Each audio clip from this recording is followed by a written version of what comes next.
On n'a pas compris en Afrique, c'est qu'on nous a tendu le plus grand piège de l'humanité. Et ce grand piège, c'est de nous faire croire qu'on est dans des écoles. Mais les gens n'ont pas compris qu'il y a une différence entre une prison et une école. Par exemple, quand tu visites les prisons américaines, le prisonnier même a un certain droit de réclamer des œuvres quand il est en prison.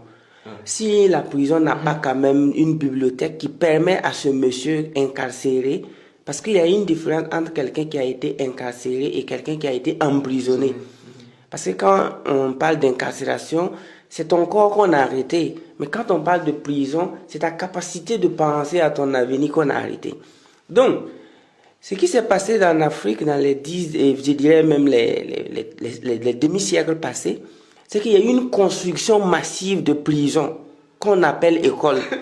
Et quand vous êtes assis là-bas, vous n'avez non seulement pas de documentation, vous répétez ce que vos parents ont répété et qui sont devenus pauvres. On vous apprend pratiquement rien. Parce que si tu veux vérifier, tu vérifies d'abord qui même te parle. Parce que quand tu regardes même généralement l'enseignant même qui est en train de te parler, tu vois que lui-même il se débrouille. Donc, et très mal d'ailleurs. Donc c'est pourquoi les gens ont confondu des centres où tu n'apprends rien et l'éducation. C'est pourquoi j'ai dit que si vraiment vous êtes en Afrique et que vous avez eu la chance d'avoir ce béaba qui est à savoir bien lire et écrire, vous pouvez construire votre vie. Vous voyez que le mot métaphysique semble être un peu nouveau. Oui, oui. Et en Afrique, mais comment je l'ai découvert? Par la lecture. On m'a jamais parlé de ça. Le mot blockchain, vous voyez que c'est nouveau encore. Oui, si vous allez bien fouiller notre système aujourd'hui, vous n'allez même pas voir un champ lexical. Parce que quand on parle de champ lexical, ce sont des mots quand même qui te font penser. Par exemple, quand on parle d'aéroport, ça te fait penser à l'avion. Quand on parle de pilote, ça te fait penser à l'avion.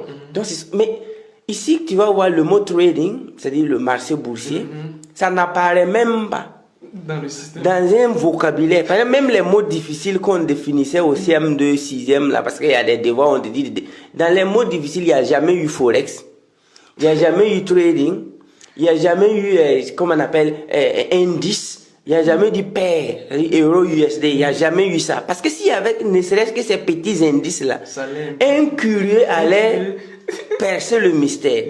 Aujourd'hui, on parle de Facebook, de Twitter, de Telegram. Vous allez encore repartir dans notre système. Vous n'allez pas voir dans les livres, là, le mot Facebook n'apparaît pas. Le mot Twitter n'apparaît pas. Le mot YouTube n'apparaît même pas dans un devoir.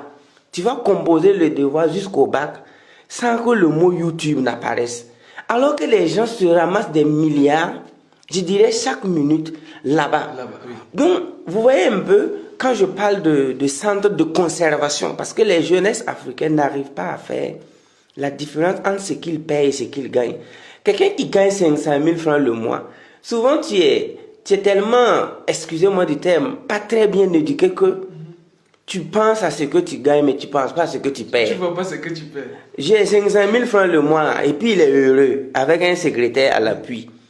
Maintenant, si tu vas mesurer ton âge, si à 50 ans ou à 40 ans en tant qu'Africain, toi tu as 500 000 le mois, il faut faire ce qu'on appelle, arrête de regarder les 500 000, regarde un peu ce que tu as perdu.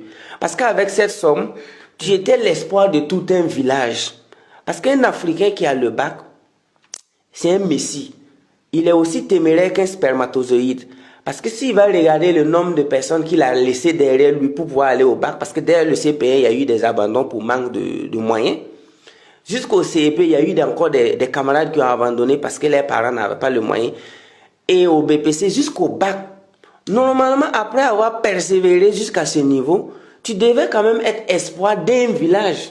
Normalement, ça devait être d'un pays. Vraiment. Mais en cas d'échec, si un Africain persévère jusqu'à aller faire 13 ans d'études, au moins un village pouvait compter sur lui. Mais on ne peut pas, c'est inadmissible qu'après tant d'années de persévérance, comme des spermatozoïdes qui sentent d'aller féconder les ovules, toi, tu ne peux même pas t'occuper de toi-même. C'est-à-dire ta bouche, là, le seul trou, ça, là, tu ne peux même pas nourrir ça avec un bac, avec un master. Donc, si vous appelez ça éducation, moi, je suis désolé. Moi, j'appelle ça déséducation détournement d'attention. Maintenant, combien de jeunes sont dans ça? Donc, personnellement, un jeune Africain qui perçoit 1 million par jour, mathématiquement, il a 360 millions, 65 millions l'année. Ce monsieur-là, il fait partie des pauvres. Parce que si tu as 360 millions l'année, en 10 ans, ça fait 3 milliards 650. En 100 ans, ça fait 36 milliards. Donnez-moi qui vous parle 36 milliards et je serai incapable de développer mon village. Moi, mon village, là, si vous mettez 36 milliards dans ma main aujourd'hui, si je descends dans mon village, il y aura toujours des gens qui vont mourir de pauvreté là-bas. Parce que si je vais vraiment faire des caniveaux, si je vais construire des hôpitaux, ne serait-ce que 2 hôpitaux qui respectent quand même la valeur humaine, si je vais construire des écoles qui respectent la dignité humaine, si je dois construire des routes qui ne seront pas des routes, je dirais, des mouroirs, parce qu'ici on n'a pas encore assez de routes, c'est des choses qu'on a mis là-bas pour qu'on se coigne. Il ne faut pas confondre ça aussi avec des routes. Si vous mettez 36 milliards dans ma main, je descends, je ne parle pas de ma capitale, je ne parle pas de mon pays qui est le Burkina, je parle de mon village, qu'il faut même taper Google même pour connaître. Hein. Si je descends là-bas avec 36 milliards, je vais laisser encore des pauvres. Donc, mathématiquement, un jeune Africain qui gagne 1 million par jour fait partie des pauvres. Il se dit qu'il lui reste beaucoup à faire. Il lui reste beaucoup à faire. Mais si vous prenez d'abord cette équation, je dirais cette règle de 3. On dit 2x plus 1 égale à 4. Mais bon, si on parle de la règle de 3, on dit x égale à 12. Et puis on pose, bon, écoutez, allez-y un peu voir la règle de 3. On essaie de faire le calcul. Par exemple, on dit, par exemple, si le président a faim, on va faire la règle de 3. La population a quoi? Bon. Si un président a faim, ou bien si un chef de famille a faim, on peut déduire maintenant ce qui se passe sur les membres de la famille. Donc, si avec 1 million par jour, tu feras partie des pauvres, avec 500 000 francs maintenant par mois. Avec 500 000 par mois. Toi, tu peux même pas.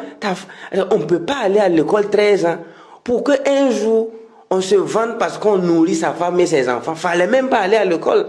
Parce que si tu étais resté au village cultiver du riz ou bien du maïs, tu serais plus utile. Tu serais plus utile.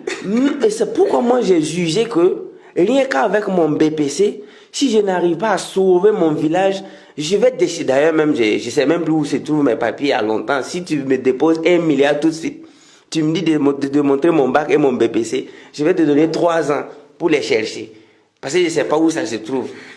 J'ai compris par la suite qu'on était en train de se moquer de mon âme et de l'âme de toute la jeunesse africaine. Vous avez le taux de scolarisation le moins élevé au monde et les quelques-uns qui arrivent à s'en sortir n'arrivent même pas à s'occuper d'un village. Et vous continuez de me dire que vous avez un système éducatif. Parlons de système déséducatif, on va gagner en temps. C'est pourquoi on est dans une urgence en fait. On nous ment. Parce que quand tu as un doctorat en Afrique, au moins une province, on te confie une province, mais tu le développes comme si on t'avait dit de résoudre 2x plus 1 égale à 0. Là, tu trouves x rapidement. Là. Maintenant, voici des DR et des PR qui n'arrivent même pas à s'autosuffire. Je parle de sa femme et ses enfants. Il n'arrive même pas à aller en vacances avec sa femme et ses enfants. S'il te dit qu'il connaît 10 pays, c'est parce qu'il y a une ONG derrière.